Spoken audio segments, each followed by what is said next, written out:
안녕하십니까. 어떻게 지난 한 주간 잘 지내셨나요? 자, 오늘은 그 리더십 공부 계속해서 해볼 텐데, 오늘 요셉 이야기를 같이 한번 나눠보도록 그렇게 하겠습니다.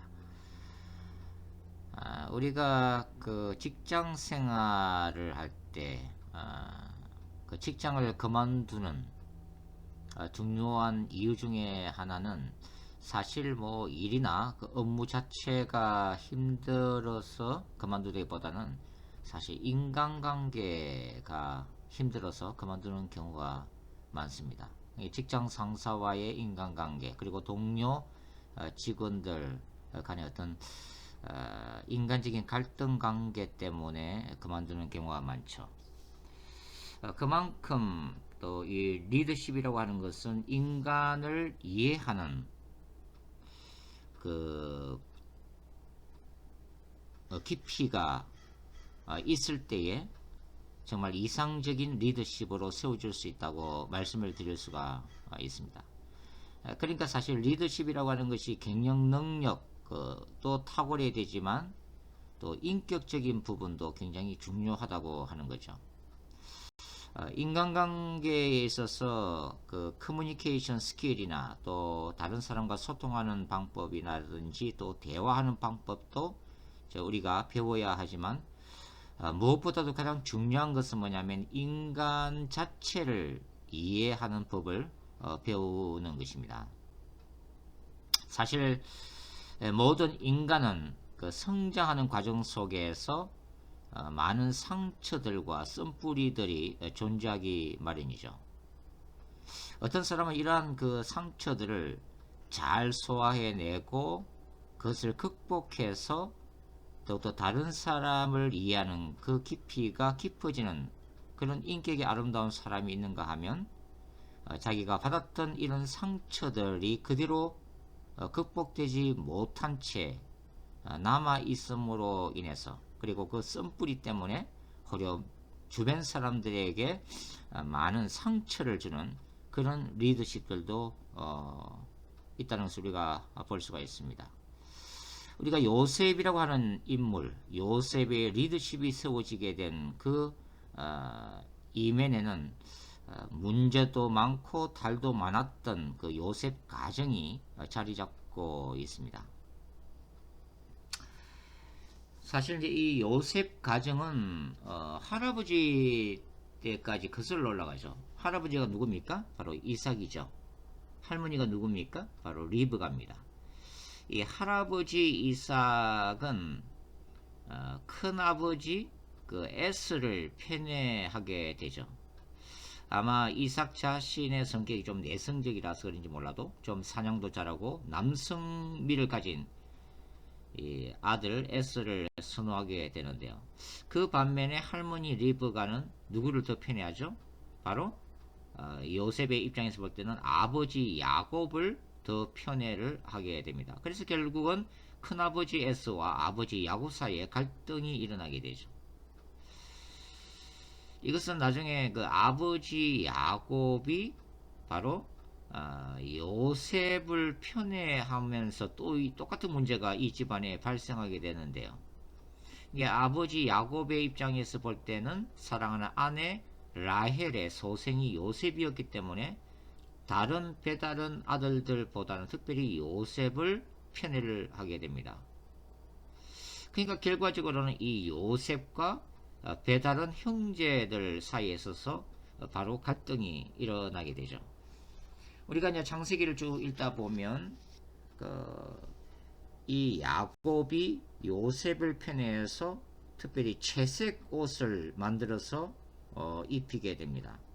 그래서 다른 배다른 형제들은 요셉이 입고 있는 이 채색 옷을 입을 때마다 분노를 느끼게 되죠. 더군다나 이 요셉이 하나님으로부터 두 번씩이나 주신 꿈을 꾸게 되는데, 이 꿈을 별 생각 없이 형들한테 자랑 삼아 하면서 더욱더 미움을 받게 됩니다. 결국은 이 요셉이 아버지의 명을 받고 도단까지 가서 그 형들이 양을 잘 치는지 안 치는지 감시하러 갔다가 바로 형들에 의해서 채색 옷이 찢겨지고 그 다음에 구덩이에 집어 던지는 결과를 가져오게 되죠. 그리고 나중에 노예로 팔려가게 되는 그런 비극적인 역사가 이 집안에 일어나게 됩니다. 형들은 요셉을 팔아버린 다음에 아버지 야곱에게 거짓말하게 되죠. 요셉이 짐승에게 찢겨 죽었다고 거짓 보고함으로써 아버지 야곱을 말 그대로 지옥의 고통을 맛보게 하는 그런 결과를 초래하게 됩니다. 자, 이러한 요셉 집안의 갈등, 그리고 형들 간의 이런 갈등 구조는 결국은 요셉이 극복해야 될, 리더십으로서 극복해야 될 하나의 과정이었고, 결국 이러한 과정을 통해서 하나님의 은혜 가운데 요셉은 인간을 폭넓게 이해하게 되는 리더십으로 성장이 되어지는 것을 우리가 볼 수가 있게 됩니다. 자, 형들은 그 요셉을 그 미디안 상인들에게 팔게 되죠. 그 당시 이제 미디안 상인들은 이 메소포타미아에서 그 팔레스틴, 그리고 팔레스틴에서 이집트로 이어지는 그 상인의 대로를 따라서 무역을 하고 있었던 그런 사람들로 추정이 되어지고 있는데요. 자, 이 사람들에게 이제 노예로 팔아버리게 됩니다. 자, 애굽 땅은 요셉이 인간적으로 보면은 어떤 땅이죠? 바로 고난의 현장이죠. 형들에게 팔리는 그 배신과 그 숱한 마음의 상처를 입고서 이제 노예로 팔려갔기 때문에 고난을 받았던 눈물의 장소가 바로 이제 애굽이라고 할 수가 있습니다. 그런데 하나님의 관점에서 보면 요셉이 고난받았던 바로 이 에집트, 애굽은 하나님이 요셉을 리더십으로 키워나가시는 바로 리더십 트레이닝 스쿨에 해당된다고 할 수가 있습니다. 자, 우리가 창세기 한번 39장을 찾아서 한번 읽어보면서 우리 요셉의 리더십을 같이 한번 공부를 해보도록 하죠. 창세기 39장을 찾겠습니다. 창세기 39장. 자, 39장 1절부터 6절까지 한번 읽어보죠. 요셉이 이끌려 애굽에 내려가매 바로의 신하 친위대장 애굽 사람 보디발이 그를 그리로 데려간 이스마엘 사람의 손에서 요셉을 사니라. 여호와께서 요셉과 함께 하심으로 그가 형통한 자가 되어 그의 주인 애굽 사람의 집에 있으니 그의 주인이 여호와께서 그와 함께 하심을 보며 또 여호와께서 그의 범사에 형통하게 하심을 보았더라.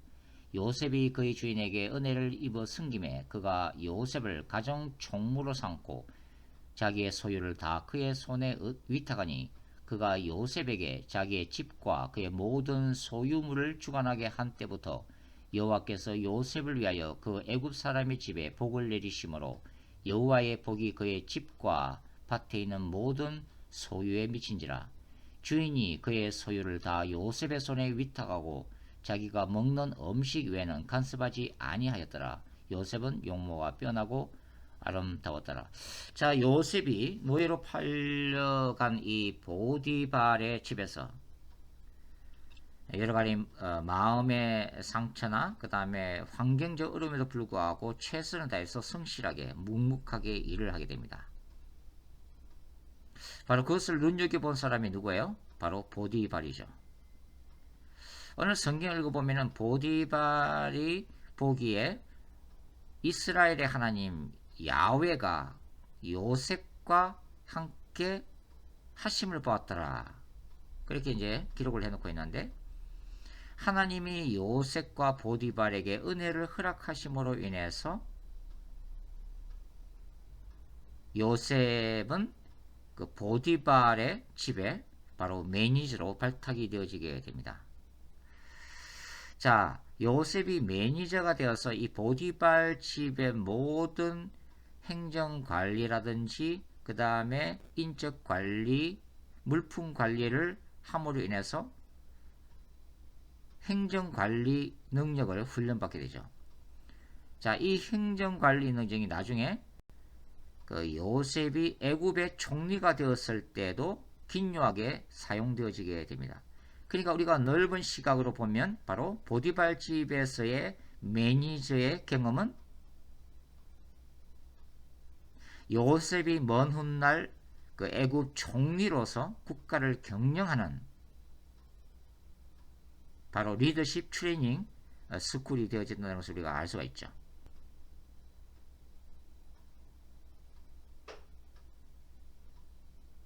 그러나 요셉이 이러한 그 리더십 트레이닝 스쿨에 있어서 항상 순탄하게 그 세월을 보낸 것은 아닙니다. 위기가 찾아오게 되죠.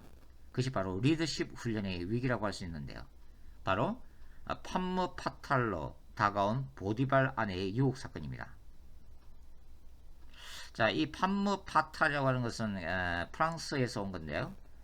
이 판무는 woman, 여성을 의미하고 이 파탈은 영어로 fatal, 치명적인 그런 뜻을 가지고 있죠. 그러니까 판무 파탈이라는 것은 뭐냐면 남성이 거부하기 힘든 치명적인 매력을 가진 그 여성을 말하는데 이런 여성이 남성을 유혹함으로 인해서 넘어뜨리는 그런 요부 스타일의 여성을 바로 판무 파타라고 부르죠. 자, 요셉에 대해서 관심을 가지고 있었고 요셉에게 매력을 느낀 보디발의 아내가 바로 요셉을 유혹을 하게 됩니다. 창세기 이제 39장을 읽어 보시면은 39장에 자 7절부터 한번 읽어볼까요? 7절. 그 후에 그의 주인의 아내가 요셉에게 눈짓하다가 동침하기를 청하니 요셉이 거절하며 자기 주인의 아내에게 이르되 내 주인이 집안의 모든 소유를 간섭하지 아니하고 다 내 손에 위탁하였으니 이 집에는 나보다 큰 이가 없으며 주인이 아무것도 내게 금하지 아니하였어도 금한 것은 당신뿐이니 당신은 그의 아내임이라. 그런즉 내가 어찌 이 큰 악을 행하여 하나님께 죄를 지으리까? 여인이 날마다 요셉에게 청하였으나 요셉이 듣지 아니하며 동침하지 아니할 뿐더러 함께 있지도 아니하니라. 자, 이 요셉이 이런 보디발 아내의 유혹을 뿌리치는 장면이 기록이 되어 있습니다. 보디발의 아내의 그 집요한 유혹을 뿌리친다는 것은 사실 한참 혈기왕성한 10대의 나이였던 요셉에게는 굉장히 힘든 그런 과정이었다고 할 수가 있죠. 자, 요셉은 주인 보디발과의 개인적인 신뢰관계 그리고 무엇보다도 하나님 앞에서 죄를 짓지 않기 위해서 이 유혹을 물리치게 됩니다. 여러분 만일에 이때 요셉이 넘어졌으면 어떻게 되었을까요? 요셉은 보디발에 의해서 죽임을 당했을 것입니다. 그렇다면 결코 요셉을 애굽 총리로 세워서 하나님의 뜻을 펼치고자 했던 그 하나님의 비전은 무너지게 된다고 하는 거죠. 자, 여기서 우리가 함께 기억해야 될 게 뭐냐면 전능하신 하나님이 하나님의 뜻을 이루기 위해서는 그 하나님의 뜻에 순복하고 순종하는 바로 인간이 필요하다고 하는 것입니다. 전능하신 하나님은 인간을 택해서 인간을 사용하시기 때문이죠. 여기에 바로 요셉이 이러한 어려운 과정을 잘 극복한 아름다운 모습을 볼 수가 있는데요. 우리가 신문지상이나 이 매스컴을 보면 특별히 이제 교회에 대해서 비판적인 기사들이 굉장히 많이 올라오는데 특별히 이제 크리스찬 리더십들이 넘어진 이야기들이 많이 실려 있습니다. 대형교회 목사님이나 또 선교 현장에서 큰 업적을 이룬 선교사님들이 바로 성적인 문제로 넘어지는 그런 것들을 우리가 가끔씩 볼 수가 있죠.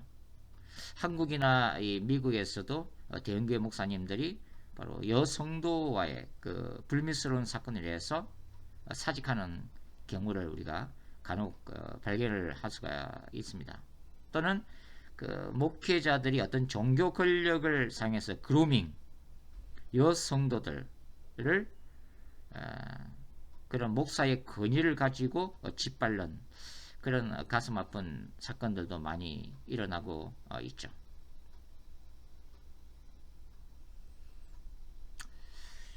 자, 요셉은 그 하나님 앞에서 순전함을 지켰음에도 불구하고 이 보디발 아내의 사악한 음모에 의해서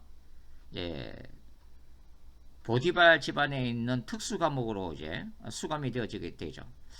자, 이 보디발은 이 요셉이라는 인물을 너무나도 잘 알고 있었던 그런 사람입니다. 그러나 그럼에도 불구하고 자기 아내의 이 음모, 이 집요한 이 고소 때문에 결국은 요셉을 특수 감옥에다가 보내게 되는데요. 그것은 이 보디발이 요셉을 굉장히 많이 배려했기 때문입니다. 왜냐면은 이 보디발 아내로부터 지킬 수 있는 장소가 바로 이 특수 감옥이었기 때문이죠.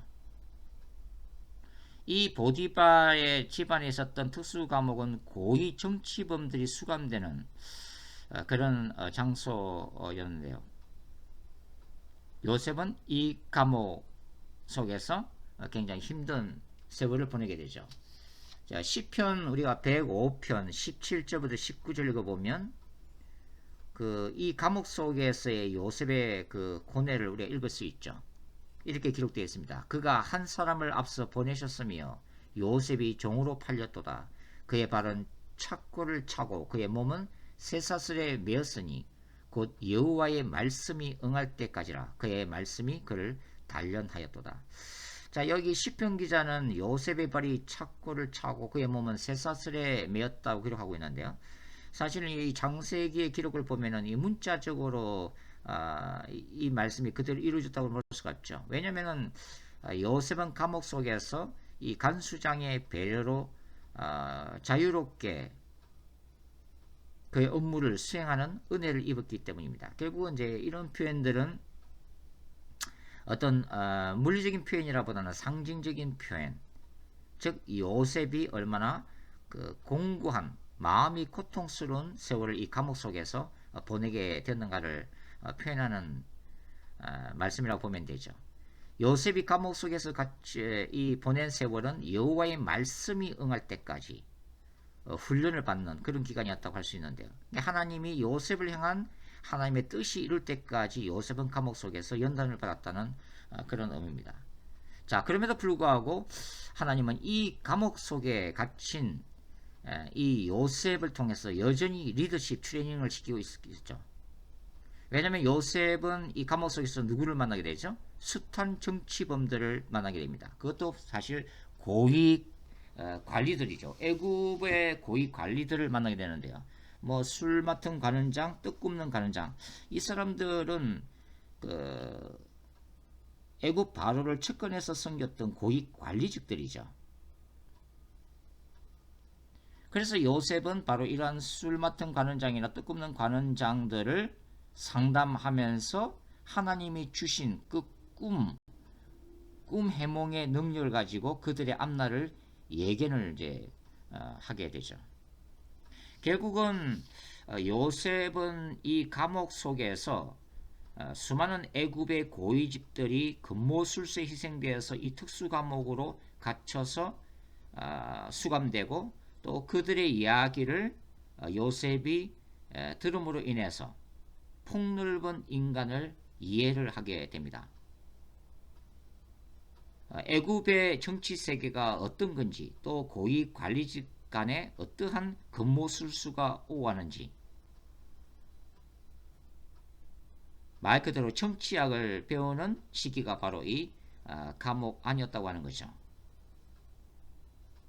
그리고 이 사람들 고위 관리직들을 상담해주고 그들을 또 행정적인 업무를 곁에서 처리해주면서 바로 인간에 대한 깊은 이해, 말 그대로 인간학을 배우게 됩니다.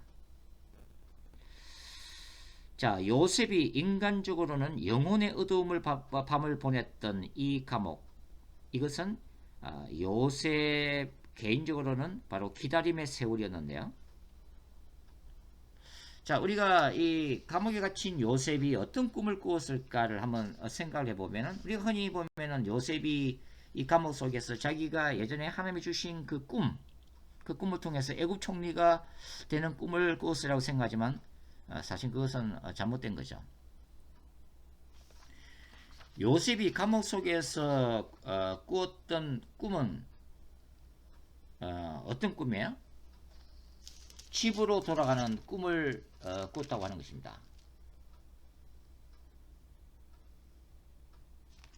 요셉은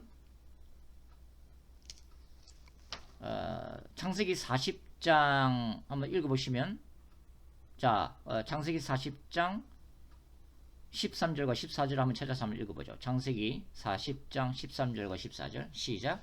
지금부터 살 안에 바로가 당신의 머리를 들고 당신의 전직을 회복시키리니 당신이 그 전에 술 맡은 자가 되었을 때 하던 것 같이 바로의 술을 그의 손에 들리게 되리라. 당신이 잘 되거든 나를 생각하고 내게 은혜를 베풀어서 내 사정을 바로에게 아려 이 집에서 나를 건져 주소서. 자, 요셉이 지금 술 맡은 관원장이 꾼 꿈을 해몽해주고 해석해주고 당신은 풀려나게 될 것이다. 그리고 복직하게 될 것이라고 얘기를 하고 있죠. 그리고 무슨 부탁을 하고 있어요? 14절. 당신이 잘 되거든 나를 생각하고 내게 은혜를 베풀어서 내 사정을 바로에게 아려 이 집에서 나를 건져 주소서. 자, 당신이 복직하게 되거들랑 나 요셉을 기억해 달라고 하는 거죠. 그리고 내가 억울하게 이 감옥에 있는 그것을 바로에게 부탁해서 이 집에서 나를 좀 빼내달라고 하는 얘기를 지금 하고 있습니다. 그러니까 요셉은 그 힘든 이 감옥에서 꿈꿨던 그의 꿈은 바로 집으로 돌아가는 거예요. 그리웠던 아버지 야곱의 품으로 돌아가는 것입니다. 그의 고향으로 돌아가는 것이 바로 요셉의 꿈이었다고 하는 거죠. 근데 요셉이 이 소박한 꿈을 꾸고 있을 때 하나님은 무슨 꿈을 꾸고 계셨어요? 바로 요셉을 애굽의 리더십으로 세우는 놀라운 꿈을 꾸고 계셨다고 하는 거죠. 그러니까 요셉이 꾸고 있는 꿈과 하나님이 꾸고 계시는 꿈은 너무나도 하늘과 땅의 차이가 있었다는 것을 우리가 이제 알 수가 있습니다. 바로 요셉이 이 술 맡은 관원장이 하루속히 복직을 하고 애굽에게 부탁해서 바로 애굽 바로의 명령으로 자기가 이 보디발의 감옥에서 풀려나서 고향으로 돌아가는 그 꿈을 계속해서 꾸면서 그 세월을 기다리고 있었다고 하는 거죠. 근데 하나님은 바로 그 보디발의 이 감옥을 요셉이 애굽 총리로서 발휘해야 될 그 리더십을 트레이닝 시키는 그 기간으로 하나님은 사용하셨다고 하는 것입니다. 요셉은 그가 원치 않는 이 감옥 속에서 정치학을 배우고 인간학을 배웠다고 하는 거죠. 이것이 바로 하나님이 우리들을 트레이닝시키는 방법이기도 합니다. 우리는 다 이제 힘든 그런 시기도 있고 힘든 경험도 하는데, 자, 먼 훗날 우리가 지나가 보면 우리가 하나님의 놀라운 섭리와 뜻을 깨닫게 되죠. 바로 이 눈물 흘리는 세월, 고통당하는 세월, 인간으로부터 상처를 받고 힘들어하는 이 세월이 나중에 우리가 다른 사람을 섬기고 다른 사람을 올바르게 잘 관리할 수 있는 바로 인간학, 행정학, 정치학 이런 것들을 배우는 리더십 트레이닝 스쿨이라고 하는 거죠. 자, 요셉은 술 맡은 관원장이 이제 관직을 회복하고 또 바로 왕을 통해서 자신을 사면해 줄 것을 손꼽아 기다리게 되죠. 근데 성경은 뭐라고 기록하고 있어요? 창세기 40장 23절 한번 찾아서 읽어보죠. 창세기 40장 23절. 술 맡은 관원장이 요셉을 기억하지 못하고 그를 잊었더라. 야, 참 어떻게 이런 일이 생길 수가 있죠? 술 맡은 관원장이 어떻게 요셉을 잊어버릴 수 있느냐는 거죠. 그가 관직을 회복했으면은 뭐 처음에야 그동안 밀린 그 업무가 있으니까, 정무가 있으니까, 국가일이 있으니까 뭐 처리한다고 해서 뭐 시간을 분주하게 보낼 수는 있겠지만, 그러나 한 몇 달 정도 지나면은 그가 요셉이 생각나지 않겠어요? 자기한테 그렇게 간곡하게 부탁했던 그 요셉이 생각나서 그 다음에 바로에게 나가서 이르라는 사람이 있는데 아주 그 죄를 뒤집어 쓰고 지금 보디발 12대장 그 감옥에 있습니다. 그를 좀 구해 주십시오. 그렇게 이제 부탁할 수도 있는데 요셉을 까마득하게 잊어버렸다고 하는 거죠. 이것이 정말 하나님의 그 놀라운 섭리다 하는 것입니다. 자, 40장 1절, 41장 1절부터 한번 보죠. 41장 1절. 만 2년 후에 바로가 꿈을 꾼 적 자기가 나일 강가에 서 있는데 보니 아름답고 살진 7 암소가 강가에서 올라와 갈밭에서 뜯어먹고 그 뒤에 또 흉하고 파리한 다른 7 암소가 나일 강가에서 올라와 그 소와 함께 나일 강가에서 있더니. 자, 2년이 지난 다음에 애굽의 바로가 꿈을 꾸게 됩니다. 무슨 꿈을 꾸게 되죠? 이 꿈이 무슨 내용이 뭐였죠? 7년 동안 풍년이 든 다음에 흉악한 7년 흉년이 뒤따르게 될 거라고 하는 꿈이죠. 자, 바로가 이 꿈을 해석을 하지를 못하죠. 근데 그걸 신하들한테 얘기했을 때 그때 술 맡은 관원장이 그제서야 요셉을 기억하게 됩니다. 2년 동안 까마득하게 요셉을 잊어버렸다고 하는 거죠. 자, 이렇게 한번 생각을 해봅시다. 만일 이 술 맡은 관원장이 이제 복직한 다음에 한 6개월 지나서 요셉을 기억했다고 해요. 요셉이 생각이 난 거죠. 그래서 바로에게 부탁을 해가지고 이 요셉을 풀어줬다면 어떻게 됐을까요? 요셉이 애굽 총리가 될 수 있을까요? 아니죠.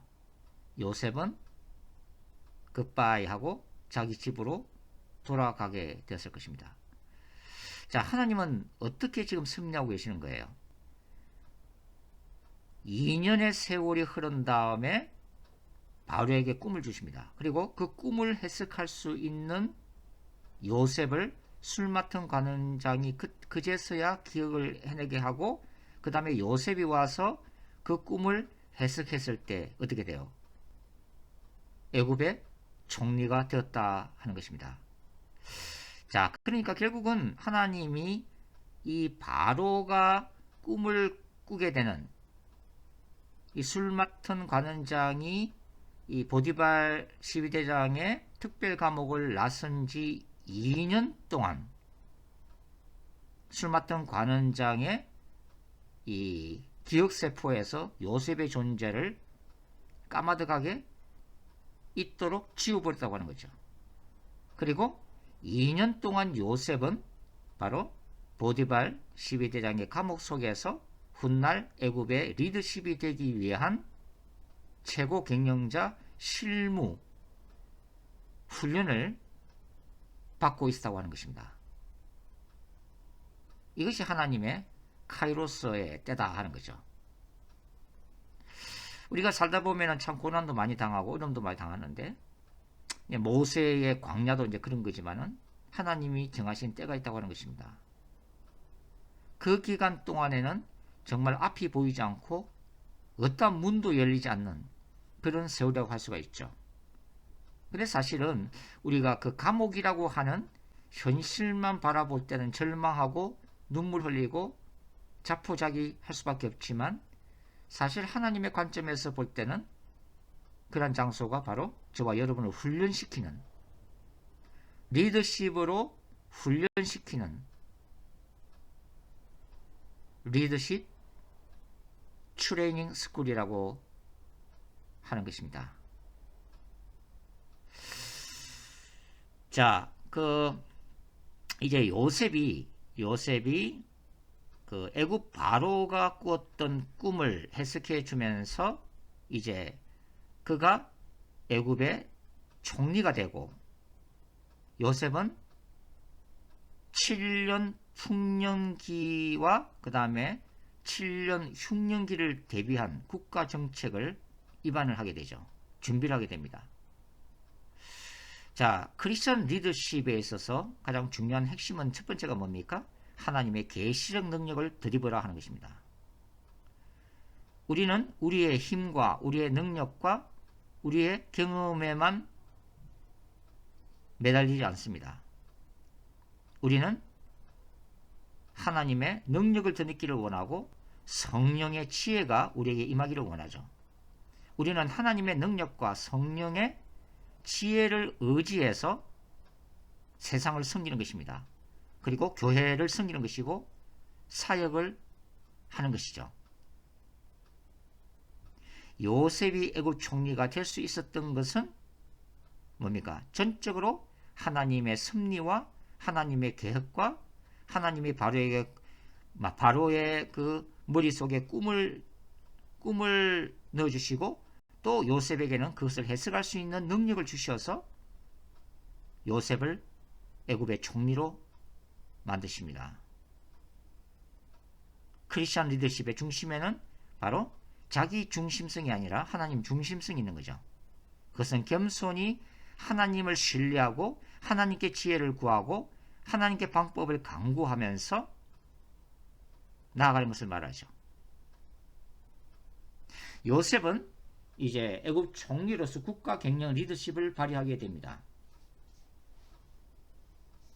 요셉은 이집트 총리로서 7년 풍년 기간에 흉년을 대비한 곡물 저장 장소를 이집트 각지에 건립을 하게 합니다. 그리고 풍년기에 그 곡물을 추출해서 그 저장 창고에다가 차곡차곡 저장을 하게 하죠.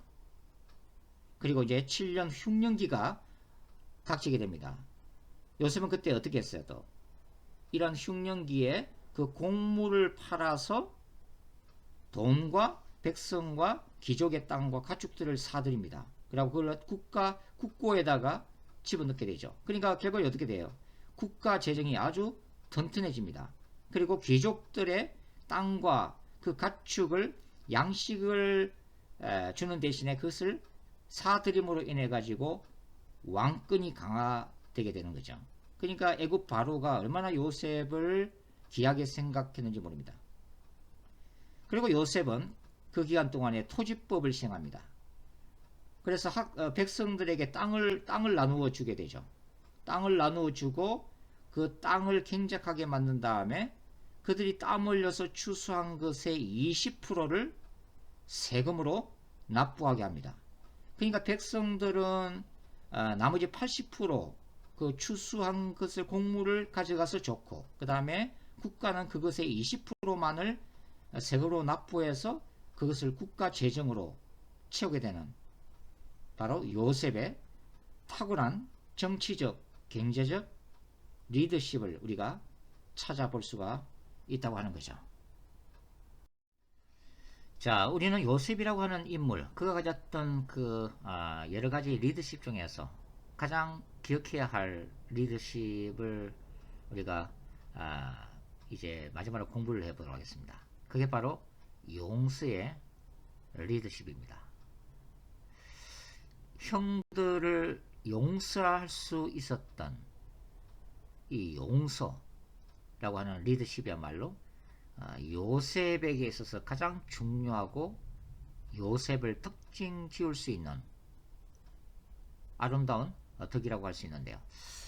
자, 성경 창세기를 한번 보도록 하겠습니다. 자, 창세기 50장을 보겠습니다. 창세기 50장.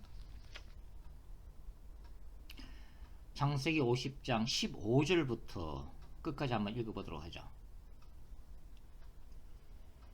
창세기 50장 15절부터 읽어보겠습니다. 요셉의 형제들이 그들의 아버지가 죽었음을 보고 말하되 요셉이 혹시 우리를 미워하여 우리가 그에게 행한 모든 악을 다 갚지나 아니할까 하고 요셉에게 말을 전하여 이르되 당신의 아버지가 돌아가시기 전에 명령하여 이르시기를 너희는 이같이 요셉에게 이르라 내 형들이 내게 악을 행하였을지라도 이제 바라건대 그들의 허물과 죄를 용서하라 하셨나니 당신 아버지의 하나님의 종들인 우리 죄를 이제 용서하소서 하며 요셉이 그들이 그에게 하는 말을 들었을 때 울었더라. 그의 형들이 또 친히 와서 요셉의 앞에 엎드려 이르되 우리는 당신의 종들이니라. 요셉이 그들에게 이르되 두려워하지 마소서 내가 하나님을 대신하리이까. 당신들은 나를 헤아려 하였으나 하나님은 그것을 선으로 바꾸사 오늘과 같이 많은 백성의 생명을 구원하게 하시려 하셨나니 당신들은 두려워하지 마소서 내가 당신들과 당신들의 자녀를 기르리다 하고 그들을 간곡한 말로 위로하였더라. 요셉이 그의 아버지의 가족과 함께 애굽에 거주하여 110세를 살며 에브라임의 자손 3대를 보았으며 므낫세의 아들 마길의 아들들도 요셉의 스라에서 양육되었더라. 요셉이 그의 형제들에게 이르되 나는 죽을 것이나 하나님이 당신들을 돌보시고 당신들을 이 땅에서 인도하여 내사 아브라함과 이삭과 야곱에게 맹세하게 하신 땅에 이르게 하시려 하고 요셉이 또 이스라엘 자손에게 맹세시켜 이르기를 하나님이 반드시 당신들을 돌보시리니 당신들은 여기서 내 해골을 메고 올라가겠다 하라 하였더라. 요셉이 110세에 죽음에 그들이 그의 몸에 향제를 넣고 애굽에서 입관하였더라. 자, 아버지 야곱이 죽고 난 후에 고센 땅에 이제 형제들을 이제 잘 살도록 그렇게 요셉이 배려를 해주죠. 총리가 된 다음에 그 야곱이 이제 나이가 많아서 이제 죽고 난 다음에 형들은 요셉이 복수할까봐 또 불안해합니다.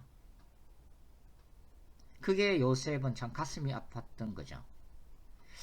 이미 그 요셉은 처음 애굽 총리로서 식량을 애굽으로 구하러 온 그 형들을 처음 만났을 때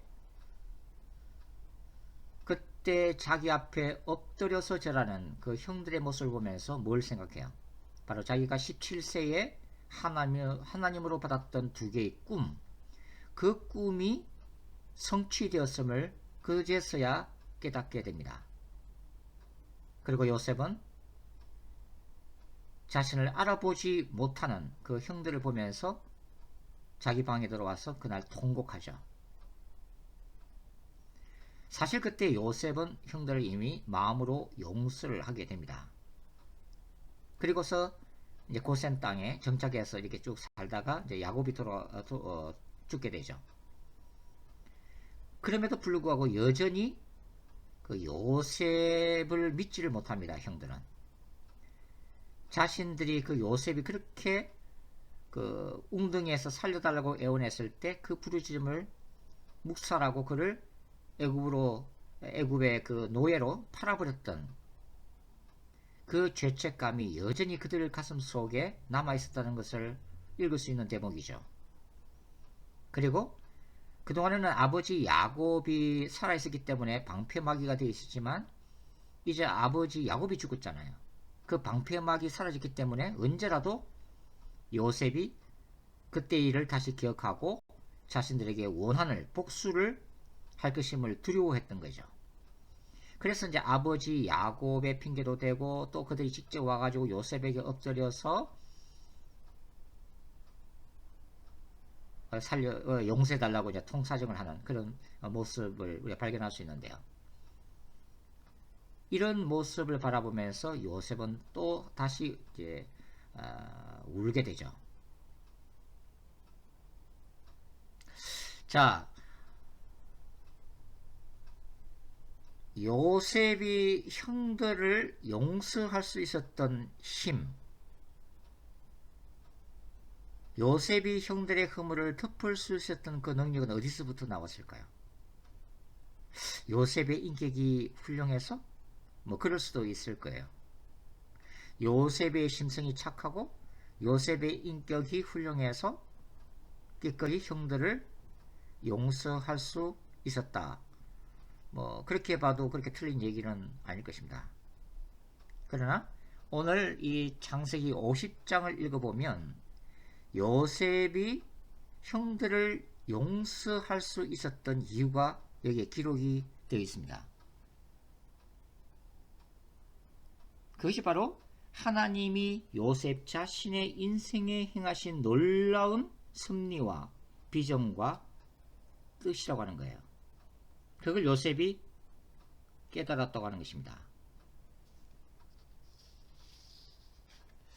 자, 요셉은 지금 이 요셉의 이야기 중에서 요셉이 이집트의 흉년을 대비한 이 경제 관리, 재정 관리, 국가 위기 관리, 리더십에 관한 얘기는 사실 이 창세기 41장 해가지고 보통 한 장밖에 기록이 되어 있잖아요. 그런데 이 야곱 가정의 치유와 회복에 관한 이야기는 창세기 42장부터 45장까지 4장을 할애해서 창세기 기자가 기록을 해놓고 있습니다.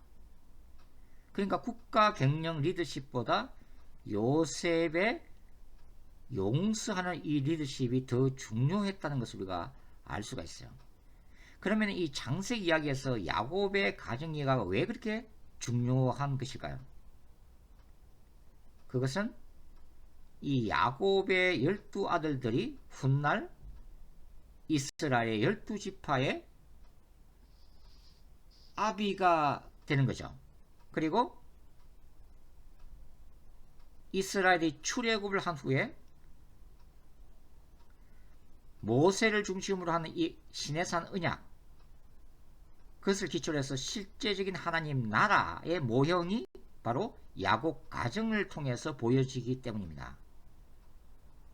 그러니까 이 요셉이라고 하는 인물은 하나님의 섭리 속에서 보면 애굽 총리가 되어서 팔레스틴을 포함한 애굽 전역에 몰아닥친 극심한 흉년기에 고통당하고 죽어가야만 했던 수많은 사람들을 구원하기 위해서 하나님이 선택하신 거룩한 도구이기도 했고, 더 중요한 것은 뭐예요? 구수사적인 관점에서 볼 때는 앞으로 430년 후에 세월이 흐른 다음에 바로 출애굽을 준비하는 하나님의 씨앗으로 요셉이 쓰임받았다고 하는 것입니다. 요셉이 애굽 총리가 되고 아버지와 형들을 애굽으로 불러들이고 그들이 애굽 땅에서 이제 번창하고 자손이 불어나기 시작했을 때 나중에 그것이 바로 모세를 중심으로 한 출애굽의 역사가 준비되게 되는 무대가 마련되게 되는 거죠. 그러니까 요셉은 애굽 총리가 되는 순간 바로 이 모든 하나님의 섭리가 깨달아졌다고 하는 것입니다. 이 창세기 50장 이 마지막에 보면 요셉이 죽을 때 형들한테 뭐라고 얘기하고 무슨 부탁을 하고 있어요. 25절. 요셉이 또 이스라엘 자손에게 맹세시켜 이르기를 하나님이 반드시 당신들을 돌보시리니 당신들은 여기서 내 해골을 메고 올라가겠다 하라 하였더라. 그러니까 요셉이 이게 자신의 나중에 하나님의 때가 되어서 출애굽을 하는 날이 오면은 자신의 해골을 이 애굽 땅에다가 그대로 묻어두지 말고 파내가지고 가나안 땅에 가서 묻어달라고 하는 거예요. 그것은 요셉이 바로 출애굽의 비전을 이미 몇백 년 뒤를 지금 내다보고 있다고 하는 걸 지금 얘기하고 있는 거죠.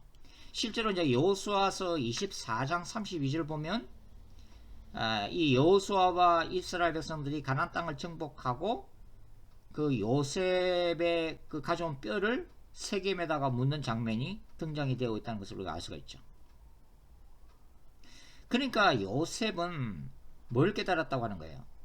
형들과의 불화, 그리고 배신당한 사건, 그리고 이집트에서 노예살이한 거, 보디발 집과 감옥, 그리고 이집트 총리가 된 거, 아버지 야곱과 형들이 이집트로 이주오고, 이 모든 요셉의 인생에서 일어났던 사건들이 하나님의 원대한 하나의 프로젝트에 들어있는 퍼즐이라는 것을 요셉이 깨달았다고 하는 것입니다.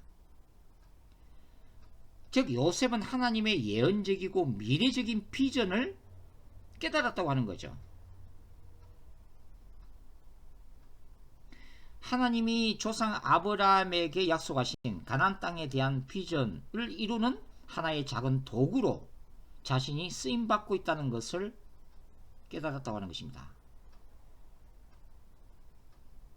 그러니까 요셉이 형들을 용서할 수 있었던 것은 개인적인 인격에서 나오는 힘이라기보다는 바로 하나님의 원대하고 놀라운 섭리를 깨달았기 때문에 그 형들의 허물을 용서할 수 있다고 하는 것입니다. 우리 각자의 내면 속에도 많은 상처들이 있죠. 쓴뿌리들이 있습니다. 우리는 끊임없이 다른 사람에게 상처를 주기도 하고 또 상처를 받기도 합니다. 근데 사실은 이 모든 것들이 우리가 하나님의 눈으로 보면, 신앙 안에서, 믿음 안에서 보면 사실은 하나님이 우리에게 말씀하시는 생생한 음성이라고 하는 거예요. 그것은 우리 각자를 뭔가 다듬어야 되고 연단해야 되고 거룩하게 만들어야 되고, 그런 과정들을 통해서 참고 견디고 용서하고 용서받을 수 있는 능력을 키워주시기 위해서 바로 그러한 고난과 연단의 장소를 허락한다는 것을 알 수가 있습니다. 요셉이라고 하는 인물은 사실 굉장히 성경 인물 중에서도 굉장히 훌륭한 인물 중에 한 사람입니다.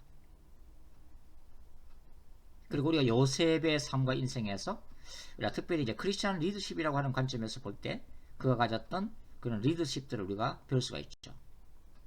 근데 요셉에게서 우리가 배워야 할 가장 중요한 리더십이 뭐라고 그랬죠?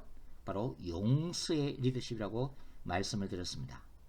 그리고 이 용서는 하나님의 원대한 비전과 섭리를 깨달을 때 가능하다고 말씀을 드렸습니다. 용서하는 거 결코 쉽지 않죠.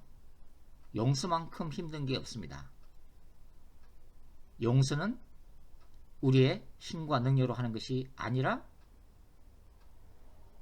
나와 다른 사람을 향한 하나님의 뜻과 섭리를 이해할 때에 나도 용서할 수 있고 스스로를 용서할 수 있고 또 다른 사람도 용서할 수 있는 포용력이 생기는 것이죠. 자, 오늘 여기까지 하도록 하겠습니다. 또 다음 시간에 계속해서 우리 크리스천 리더십 계속 공부를 해 나가도록 하겠습니다. 이번 주간도 주님의 은혜 안에서 잘 지내시기 바랍니다. 감사합니다.